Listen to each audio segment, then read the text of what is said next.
Hello, my friends, and welcome back to another edition of Flashpoint Radio. I am your host, Jay-Z, and I thank you for joining me on this beautiful Friday, February 17th in St. Louis. It is February 17th, and it is 50-plus degrees and sunny.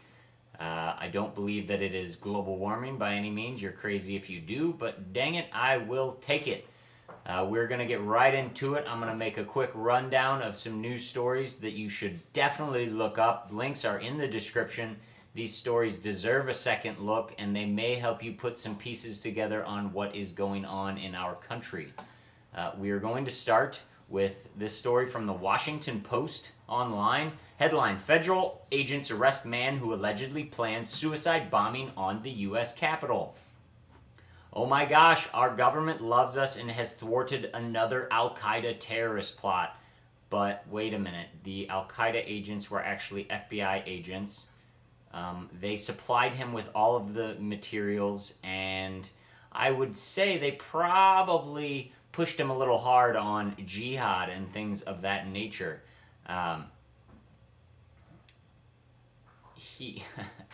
U.S. Attorney Neil H. McBride said the complaint alleges that Khalifa, the terrorist suspect, is a Moroccan man named Amin El-Khalifa.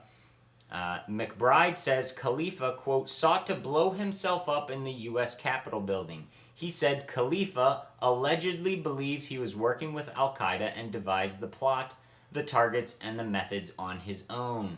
How much you want to bet that this is a mentally deficient person who they're taking advantage of, and now they get to burn him just like they do any other patsy? He was found with a inoperable MAC-10 automatic weapon and a fake suicide vest, provided to him by undercover FBI agents. It's called false flag terror, people. You need to look it up. Moving right along into some scary medical news. Gosh, technology is just so great, and it's going to make our lives so much better. Headline from Reuters: Microchip delivers drug. Can it replace shots? Question mark. An implantable wireless microchip delivered osteoporosis medicine to a small group of Danish women, raising hope for a new kind of drug delivery device that might allow patients to skip regular injections, U.S. researchers said on Thursday. They're calling this the end of the pharmacy as we know it. You can directly have your drugs given to you by a microchip. And of course, you know, the government can't control microchips, isn't watching you on your cell phone, doesn't have cameras on every corner, so there's no way that they could possibly put a microchip in you and then force you to take a vaccine or some other product that they wish to have you tainted with. Moving right along, another Reuters article, dealing with our loving government and health. Headline: Deadly bird flu studies to say secret for now, WHO. Two studies showing how scientists mutated H5N1 bird flu into a virus that could create a human pandemic will be made public eventually, but a moratorium will remain for biosecurity officials to assess the risk, the World Health Organization said. So the question is, should we publish this in studies in journals, or should we not publish it? The question isn't, should we actually be designing a mutated strain of bird flu that could cause a pandemic when the last pandemic in 1918, which was the spread of the Spanish flu, killed up to 40 million people? Sounds good to me, government. Keep going for it. Let's get some more bird flu coming in, because damn it, Walgreens, it's not like Walgreens needs to sell more flu vaccines, do they? We are going to move right along, looking at an article from WCHSH6 in Portland. Man shot to death while holding a baby. The Portland News reported on this. This is actually out of Scottsdale, Arizona. A 50-year-old man was shot to death while holding his grandchild in his arms as he walked around his Scottsdale neighborhood Tuesday night. Guess what? The officer who fired the fatal shot has been involved in 7 shootings over the past decade. 5, this making 6 of those, have been fatal. Your police, they sure do love you, and they are doing their best to protect you or kill you. It depends on what side you are on. Moving right along, for all you Ron Paul fans out there, it is getting tough and tight. They've canceled another Republican primary debate scheduled for, I believe, March 1st it was, with the looming March 4th Super Tuesday elections coming, where over half of the delegates are awarded. Ron Paul was in Vancouver, Washington, decrying the war on drugs, telling supporters in Washington state that people should be able to make their own decisions on such matters. He said, quote, "If we are allowed to deal with our eternity and all that we believe in spiritually, and if we're allowed to read any book that we want under freedom of speech, why is it we can't put into our body whatever we want?" Well, to any logical thinking person, that is a good point, and it doesn't make any sense why that is a crazy statement and it should have any controversy surrounding it, but it does. You want to know why it does? Because we're going to move right along to this story out of the Tampa Bay Times regarding our other loving Republican candidates, this one centering around our buddy Rick Santorum, same man that nominated Jerry Sandusky, alleged child molester, for an adoption award when he was in Congress in 2002, same man who said, quote, he was a progressive Republican in 1990 during his first campaign for the House of Representatives. This article from the Tampa Bay Times deals with his stance on social issues. Santorum, he says he wouldn't try to take away the pill or condoms, but he believes states should be free to ban them if they want. It's condoms, people. It's condoms. He's a Roman Catholic, a very devout Roman Catholic, and I do not denounce his religion by any means. He said, quote, "Many of Christian faith have said, well, that's okay, contraception's okay."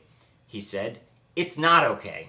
It's a license to do things in the sexual realm that is counter to how things are supposed to be. If it's not for purposes of procreation, then you diminish this very special bond between men and women." While I may agree with most of his statements there because it aligns with part of my Christian belief, I do not believe anyone in our government should be able to say how things are supposed to be. Our government should not be telling any individual how things are supposed to be. But this man believes that our country was not only founded by Christians, which it was, he believes that those same founders believed that our Christian heritage should be forced on everybody, but that goes against freedom of...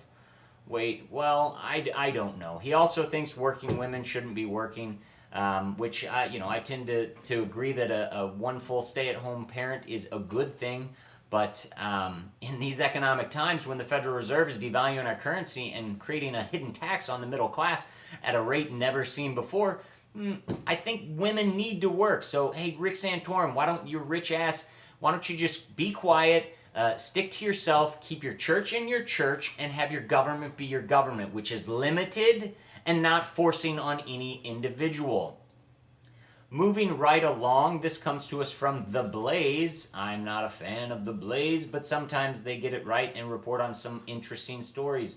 I told you last week, or actually, no, I told you earlier this week about the food Nazis in North Carolina that sent a 4-year-old home and with a $1.25 bill and her lunch that her mother packed because it was unhealthy and not a quality lunch that they felt should be being served to their students. Glenn Beck and The Blaze got a Diane Zambrano, who from the exact same school, the same West Hoke Elementary School, same class as the little girl before. She says when she picked her daughter up from school late last month, she was told by Jaslyn's teacher that the lunch she had packed that day did not meet the necessary guidelines and that Jaslyn had been sent to the cafeteria. What lunch did she pack?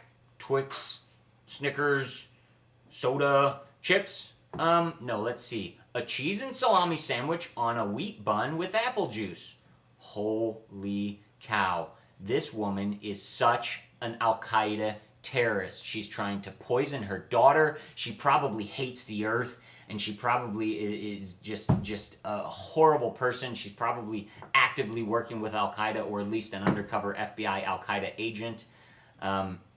She says she never eats breakfast or lunch at her school. We always wake up early and make her lunch, like a good parent should do, spending time with your child and making sure that your child is eating what you believe is healthy. This is America, people. You can serve whatever you want to your child. That school is paid for by your tax dollars, and you need to remind them over and over and over. Every government agency, whether it be schools, whether it be a utility, whether it be the police officer that pulls you over, their authority needs to be questioned.